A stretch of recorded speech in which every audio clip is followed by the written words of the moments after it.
Hi friends, welcome to சிஜாஸ் kitchen. இன்னைக்கு amla juice எப்படி போடுறதுன்னு பார்க்க போகிறோம். அதுக்கு நான் ஒரு நெல்லிக்காயை இந்த மாதிரி கட் பண்ணி வச்சுருக்கேன். 2 துண்டு இஞ்சியும் எடுத்து வச்சுருக்கேன். கொஞ்சமாக புதினா இலை எடுத்து வச்சுருக்கேன். நீங்கள் எவ்வளோ ஜூஸ் எடுக்க போகிறீங்களோ அதுக்கு ஏற்றாப்புல நீங்கள் நெல்லிக்காய் எடுத்துக்கோங்க.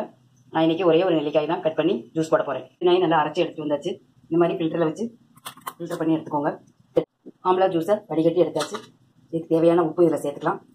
இது கூட ஒரு டம்ளர் தண்ணி சேர்த்துக்கோங்க. நம்மளோட ஆம்லா ஜூஸ் தயாராகிட்டு. இதில் வந்து விட்டமின் சி இருக்குது. முடி வளர்ச்சிக்கு வந்து இது ரொம்ப ஹெல்ப்ஃபுல்லாக இருக்கும். இதை நம்ம அடிக்கடி இந்த ஜூஸ் எடுத்துக்கிட்டோம்னா நம்ம முடி உதிர்றது அதெல்லாம் கம்ப்ளீட்டாக நின்றும். நம்ம ஒரு தடவை 2 தடவை குடிச்சிட்டு முடி வளர்றேன்னு சொல்லக்கூடாது. அடிக்கடி நீங்கள் இந்த ஜூஸ் எடுத்துக்கலாம். உங்களுக்கு சளி பிடிக்கிற மாதிரி இருக்கும் அப்படின்னா நீங்கள் வெந்நி கூட சேர்த்து இதில் தயார் பண்ணி குடிச்சிக்கலாம். இதில் உப்பு போடுறதுக்கு பதிலாக நீங்கள் தேன் சேர்த்துக்கலாம். அதுவும் நல்லா டேஸ்ட்டாக இருக்கும். ஒரு நெல்லிக்காய் சாப்பிட்றது வந்து ஒரு ஆப்பிள் சாப்பிட்றதுக்கு சமம். இந்த ஜூஸில் புதினா சேர்த்துருக்கேன். நீங்கள் கொத்தமல்லி இருந்தால் அது கூட சேர்த்துக்கலாம். இல்லை கொத்தமல்லி புதினா ரெண்டுமே இல்லை அப்படின்னா கூட நீங்கள் வெறும் நெல்லிக்காய் இஞ்சியும் வச்சு கூட இந்த ஜூஸ் தயார் பண்ணிக்கலாம். அதுவும் குடிக்கிறதுக்கு ரொம்ப டேஸ்ட்டாக இருக்கும். Okay friends, thank you. நம்ம இன்னொரு வீடியோவில் மீட் பண்ணுவோம்.